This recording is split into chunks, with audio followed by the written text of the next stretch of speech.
부산 아파트 호가가 왜 그대로죠, 선생님? 자, 우상향 메타님. 왜 호가가 그대로예요? 호가 그대로 아닌데요? 자, 10억 9천 찍고요. 2억 9천 받았습니다. 예? 호가가 중요한가요? 우상향 메타님? 호가 중요해요? 1에 빠졌는데, 지금? 부산이 이렇게 빠졌어요. 30% 빠졌어요, 30%. 네. 자, 바로 앞에 있는 2004년식, 2005년식. 이거는요, 지금, 아직까지 거래가 안 된 거랑 마찬가지입니다. 21년 10월 달에 12억 3천 찍고요. 그다음부터 거래가 하나도 없잖아요. 올해 내내. 예? 이게 직거래지 거래가 없잖아요. 왜? 안 팔리기 때문입니다. 팔리지가 않아요. 네. 자, 그래서 우리가 부산도 마찬가지예요. 지금 가격 변동 보세요. 네. 이거 세대수를 500세대 하잖아요. 네. 잘 빠집니다. 네. 잘 빠져요, 아파트들. 네. 잘 빠지죠. 자, 근데 간혹 가다 이런 것들 있잖아요. 이런 것들. 자, 1138% 이런 주상복합이나 오피스텔 같은 경우는 간혹 가다 이렇게 나와요. 네. 네. 마트에 가 있죠? 이런 차트 처음 보시죠? 여러분들? 19평짜리 네. 이런 거 보지 마시고 다 빠지잖아요. 레이카운티건 거제 월드 메르디앙이건 쌍용 더 플래티넘 보세요. 사직 아시아드. 네, 이게 뭐 차트가 이게 뭐예요? 이게 주식이에요? 네. 매매가 12억 2천 찍고요. 지금 30% 빠졌습니다. 네. 30%요. 그러니까 많이 빠진다고요. 호가 중요할까요? 호가 안 중요합니다. 네. 네, 김일환님 오랜만입니다. 네, 반갑습니다. 네.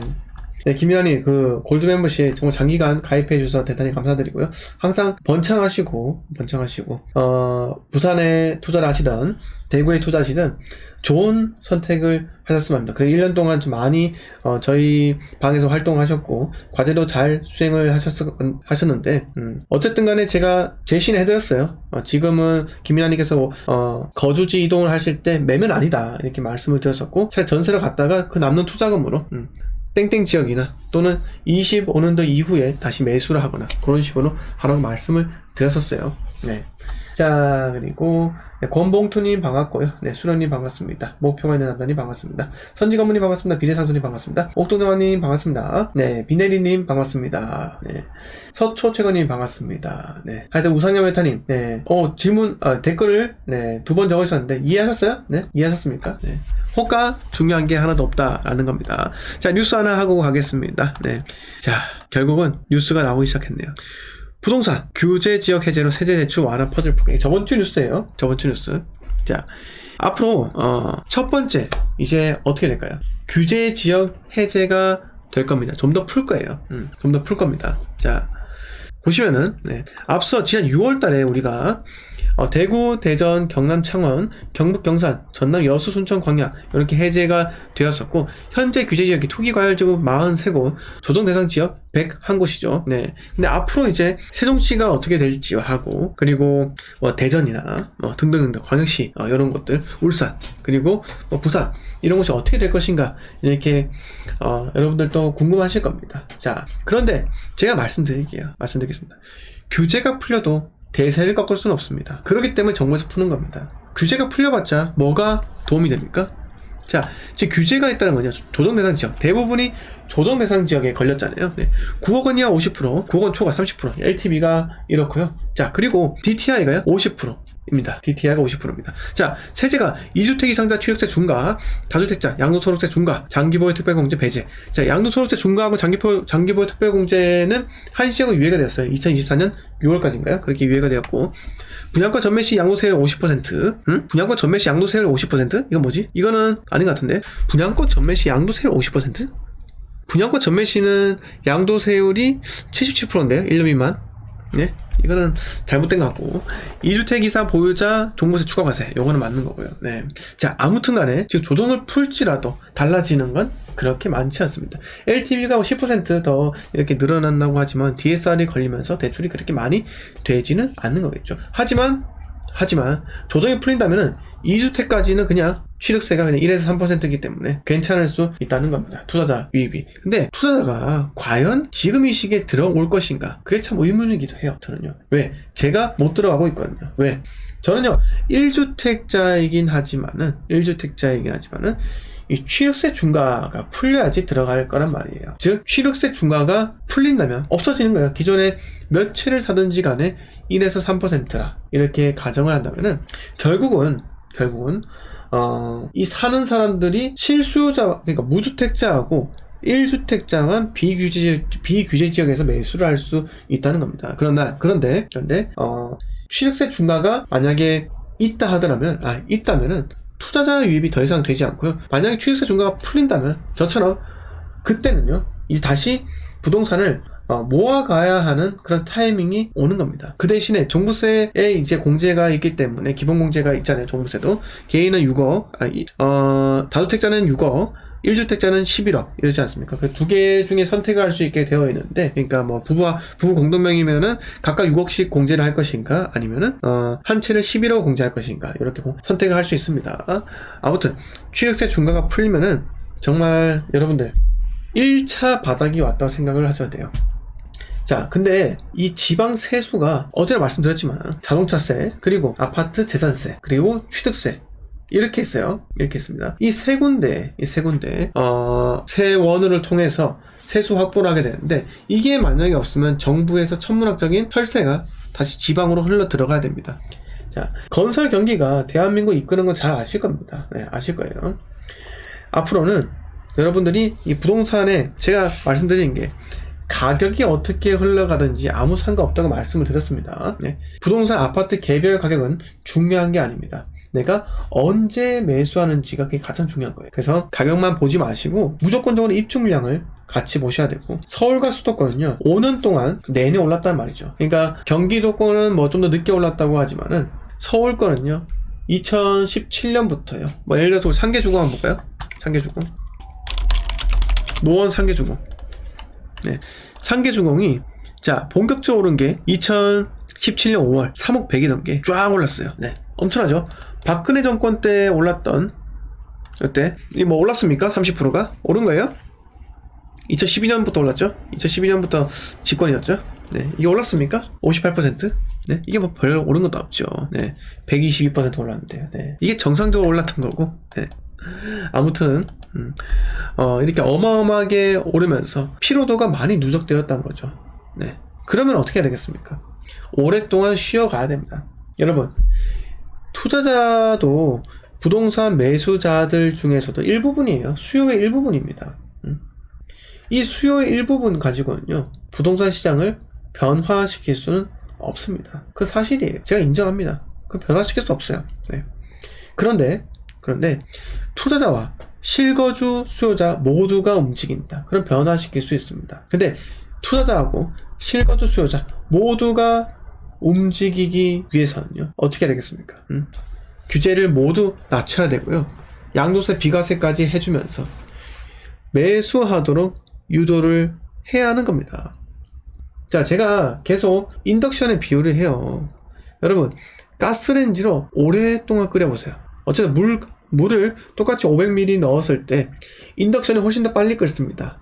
네. 그런데 가스레인지처럼요 오랫동안 끓으면은 냄비의 손잡이가 뜨거워집니다. 뭐 인덕션 없으시면은 잘 모르실 수 있어요. 근데 인덕션 위에 냄비는요, 그 냄비가 손잡이가 뜨겁지 않아요. 왜? 단시간에 그 물만 팍 끓이기 때문에 그렇습니다. 네. 그러니까 이 손잡이까지 뜨거워지려면 오랫동안 끓여야 되는 겁니다. 오랫동안요, 여러분. 그래서 규제 완화, 각종 대출 완화, 그리고 더 중요한 건 뭡니까? 심리를 살려주기 위해서 제발 집을 사도록 만들기 위해서, 뭐 예를 들어서 임대사업자 같은 거 다시 부활을 시키거나, 취득세 중과, 이게 정말 중요하겠죠. 요거는 투자자의 유입을 일으키고요. 실거주 수요자 같은 경우는 언제 움직일까요? 집값이 올라가면 그때 가서 움직입니다. 그래서 1차적으로 이 투자자 유입이 있어야지만 집값이 바닥을 올 것이고, 그 다음에 상승이 있기 위해서는요 실거주 수요자들의 움직임이 있어야 되는 거예요. 실거주 수요자의 움직임이 있다는 거는, 제 생각은요, 이건 제 개인의 생각이에요. 네, 주관적인 겁니다. 실거주자가 움직이려면 신축을 많이 공급해야 됩니다. 신축을요. 자, 회복기를 타면은 신축 분양이 결국은 또 한 번씩, 신축 분양이 끌어올리거든요. 가격대를요. 신축 분양이 지금은 하락기이기 때문에 신축 분양을 해봤자 같이 떨어진다고요. 그런데 회복기 같은 경우는요, 신축 분양이 생기면은 아파트 가격대가 밑에서부터 다시 견인한다고 하죠. 네, 견인한다는 겁니다.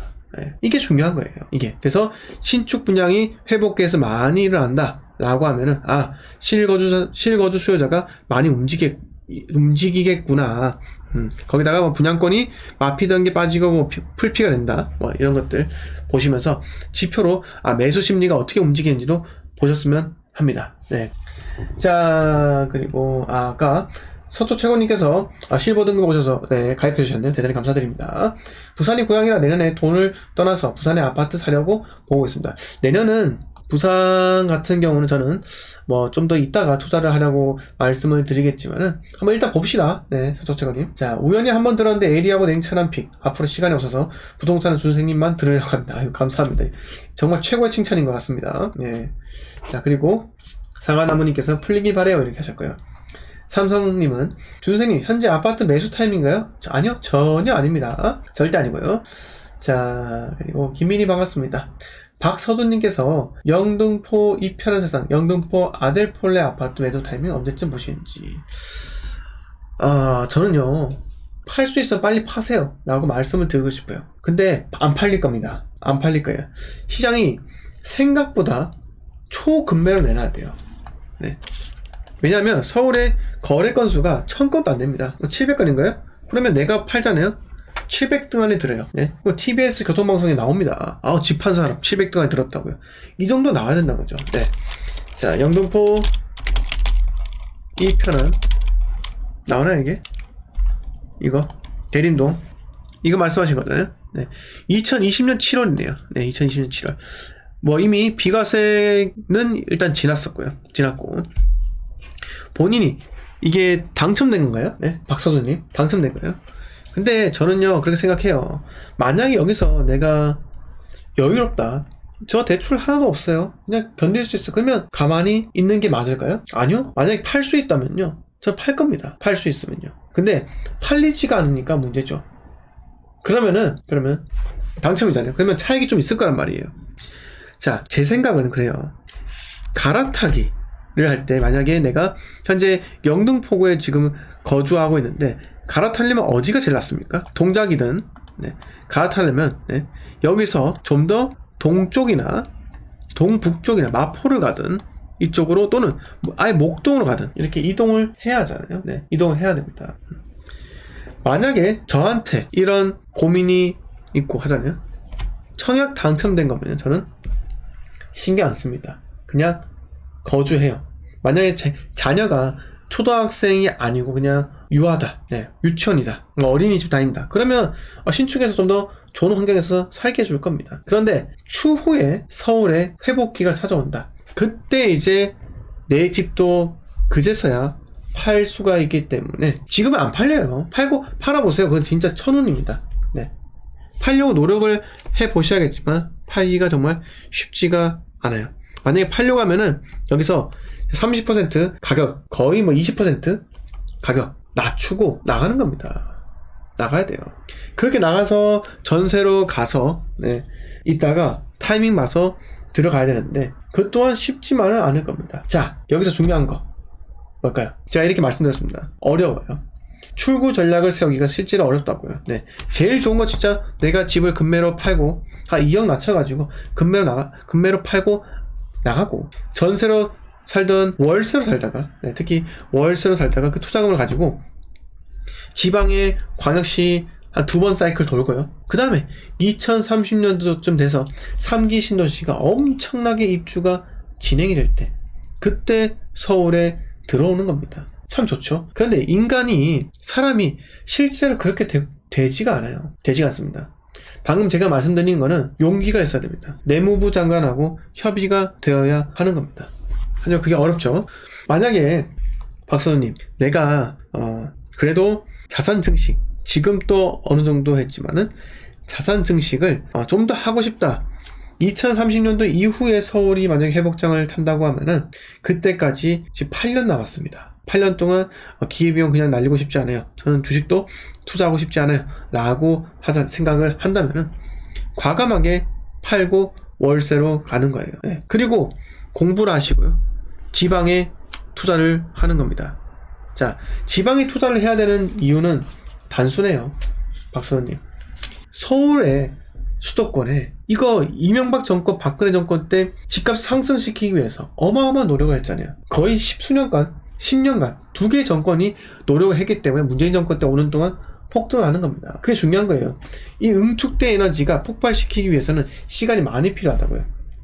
다음에도 그럴 수가 있습니다. 네. 그렇다면은 서울과 수도권요, 워낙 집이 많잖아요. 집이 너무 많아요. 인천 보세요. 어마어마합니다. 네.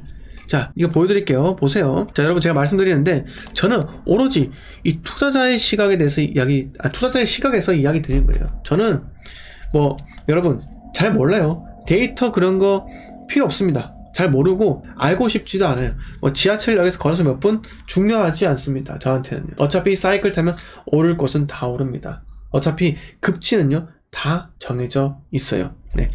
인천이요, 향후 3년 동안 11만 세대가 공급이 되어요. 경기도가 향후 3년 동안 30만 세대가 입주가 됩니다. 입주가. 이거 3기 신도시가 포함이 안 됐습니다. 네, 포함이 안 된 수치예요. 네. 자, 그렇기 때문에 지금 팔려고 하는 매물도 어마어마하게 쌓여 있는 데다가, 네, 실제로 입주되는 물량, 서울에는 별로 없겠지만은, 네, 서울에 별로 없겠죠. 서울에는 고작 3%, 6만 2천 세대밖에 증가하지 않습니다. 네. 서울에는 별로 없겠지만은 경기도, 인천, 서울의 위성도시들의 입주 물량이, 그리고 실제 팔려고 하는 그 매물들이 많다는 겁니다. 그럼 이게 소진되고자 한다면 상당한 시간이 걸립니다. 생각을 해보세요. 여러분, 매수자, 그러니까 과거의 사람들이 집을 왜 샀습니까? 특히 2020년도 이때 왜 집을 미친 듯이 샀어요?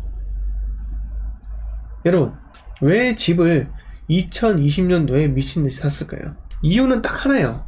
집값이 오르고 있기 때문입니다. 그렇다 반대로 집값이 떨어지고 있으면요, 집을 팔려고 미친 듯이 노력을 한다는 겁니다. 집을 팔려고요. 그러니까 일부 전문가들이 집 괜찮아요, 올해 제가 전망했는데요 10% 올라갑니다, 이딴 소리 한 사람들이 있지만 집은 대세 하락 사이클은, 네, 이길 수가 없어요. 네, 이길 수가 없습니다. 그런데 제가 다른 사람들하고 다른 점은요, 다른 유튜버들, 다른 부동산 전문가들 다른 점, 대안을 제시해 주잖아요. 대안. 우리는 투자자이기 때문에 집값이 하락하면 그냥 멍하니 보고 있는 거 아니에요. 네? 멍하게 보고 있는 거 아닙니다. 제가 작년에 방송했을 때 가장 무시했던 사람이 뭔지 아십니까? 네? 공시가 1억이 넘더라도, 뭐 1억 1000, 1억 2000, 1억 3000 되더라도 12.4% 내고, 취득세 12.4% 내고 들어가도 됩니다. 저는 들어가고 있어요. 저는 사고 있어요. 이런 무슨 팁이 있습니다. 네. 거기에 나와가지고 자기 영담을 이야기해줍니다. 지금은 들어갈 때가 이런 데 들어가야 되고요, 이 투자하는 사람들은 지금도 들어가고 있어요. 매매가 저저가 붙어가지고 괜찮아요, 이딴 소리 하는데 그 사람들 지금 다 마트에 갔어요. 지금 작살 났습니다. 네. 자, 부동산은요, 살 때가 있고요, 그리고 팔 때가 있습니다. 살 때가 있고 팔 때가 있는 거예요. 이제 우리는 살 때도 아니고 팔 때도 아닙니다. 왜? 제가 그래도 투자를 조금 구력이 있지 않습니까? 저는 이미 2022년 1월 그때 시점으로 1주택자가 되었어요. 다 팔았습니다. 싹 다. 준비를 했던 거죠. 저는 마침 운이 좋아가지고 대세 하락기가 와도, 뭐 제가 지금 현재 거주하고 있는 실거주 주택도 많이 빠졌습니다. 지금 금액만 지금 제 생각으로는 한 20%? 저도 마찬가지예요. 20%, 15% 빠졌습니다. 저라고 속이 안 상하겠습니까? 속 상하죠. 그런데 제가 그나마 위안을 삼을 수 있는 거는 충분히 투자금을 확보했고 목표가 있기 때문입니다. 그 목표에 내가 도달하기 위해서 한 채를 똘똘한 걸 살 건지 아니면 여러 채를 매수할 것인지, 그게 참 고민이 될 뿐이죠. 네. 그래서 박서준님, 제가 한 번 더 말씀을 드리자면은, 만약에 내가 목표가 있어야 됩니다. 추후에 다시 그 회복장을 내가 서울에서 타고 싶습니다. 그러기 위해서 다시 한번 준비하고 싶습니다. 라고 한다면 지금 집을 빨리 급매 팔고 월세로 가서 투자금 확보해서 지방광역시 공부해서 들어가는 게 낫습니다. 광역시는요, 어차피 규제가 다 풀려요. 그리고 취득세 중과가 풀린다 라고 하면 서울은 너무나 많이 매물이 쌓이기 때문에 광역시는 오로지 수급으로만 움직인다고요. 입주 물량 감소하면 또 올라가는 겁니다. 또 올라가요. 그런데 광역시에 들어가는 것까지 좋아요. 근데 이 들어가기까지 과정에서 내무부 장관의 반발해. 네. 아마 몸이 성치 않을 겁니다. 마음도 성치 않을 거예요. 그냥 오빠 여기 그냥 그대로 눌러 앉자. 뭐 그렇게 인생에서 돈을 쫓냐. 응? 이렇게 된다고요. 이렇게. 네. 다주택자라 금매로 팔 시에 일반 과세를 팔게 됩니다. 그래요? 그러면 어쩔 수가 없네요. 네. 자, 아무튼 간에 이렇게 말씀 한번 들어보았고요. 네. 자, 집은 좀 정리를 해야 돼요. 네, 정리해야 되는데, 너무 많이 보유하고 있는데, 지금 종부세 감당되세요? 네, 종부세. 네, 서산. 네, 타파스님께서 서산 어떨까요? 제 방송에서 인구가, 네, 80만이 안 되는, 네, 인구가 20만도 안 되고, 네, 17만짜리 이거를 지금 어떨까요? 라고 묻는 거는요, 제 방송을 안 보고 있다는 말과 동일한 겁니다. 타파스님, 서산 하지 마세요. 당진하지 마세요. 네? 제가 금아이 이야기 들었잖아요. 금아이. 네? 여수, 순천, 광야 하지 마세요. 제가 말씀드렸잖아요. 김천 하지 마세요. 네? 그렇게 말씀드렸잖아요. 속초, 강릉, 춘천 하지 마시라고요. 군산 하지 마세요. 인구수 딸리는데 그 올라봤자 팔릴까요? 안 팔립니다. 네? 안 팔려요. 운에 맡겨야 되는 겁니다. 투자를 하는 사람들은요, 무조건적으로 쉽게 팔 수 있는 곳에 가야 되는 겁니다. 파파스님, 그게 첫 번째 원칙인 거예요. 워렌 버핏의 첫 번째 원칙이 뭡니까? 예? 워렌 버핏의 첫 번째 원칙이 뭐예요? 절대 잃지 않는다. 두 번째 원칙은요, 첫 번째 원칙을 지킨다 라는 겁니다. 그런데 주순생의 첫 번째 원칙은 뭡니까? 예? 소도지 사지 마라. 무조건 팔기 쉬운 걸 사라, 이겁니다. 파파스님께서 이미 다 갖고 있었어요. 다 갖고 있으면요, 네, 정리를 하셔야지. 뭘 자꾸 더 살려고 하십니까, 파파스님. 네. 자, 서산 살 바에 공주 쪽이나 안천 논산이냐, 그것도 사면 안 됩니다. 네, 그것도 사면 안 돼요. 자, 서산 일자리 많고 소득 높은 거 아무 상관없습니다. 여수, 순천, 광양 더 높아요. 네. 자, 박서돈님께서 종부세가 많이 힘들게 합니다. 그러면 또 정리하세요. 정리하고 그냥 투자 확보해가지고, 네? 일반과세 빨리 매도하세요. 어차피 시간 지나더라도 일반과세가 비과세 바뀌는 것도 아닙니다. 네. 윤희님께서 전월세 거래가 많아지고 있어요. 이렇게 하셨고요. 네. 민서님께서 부산 사와 코오라가를 매수 어떤가요? 저번에 물으셨는데 지금 타이밍이 아니에요. 네. 몇 번을 말씀드리니까, 네, 민서님, 에코 델타 시티가 2024년부터 입주를 하는데 그거 지금 사서 뭐하게요? 네. 입주장 사세요. 네. 그리고 코로나를 그거 입지가 좋지 않습니다. 네. 매우 좋지 않아요. 자, 김민희께서 이번엔 정부에서 정책적으로 부동산 문제에 끼어들 생각이 없는 것 같은 뉘앙스인데요. 어디까지 떨어지길 바라는 건지 모르겠네요. 네. 그래도 개입할 수밖에 없을 겁니다. 네. 자, 우특님께서 대구 신축 몇 프로 빠져야 타이밍일까요? 몇 프로는 제가 장담할 수가 없는데요. 일단 시점은 내년까지 기다리세요. 최대 입주 물량 나오는 그 시점 기다려봅시다.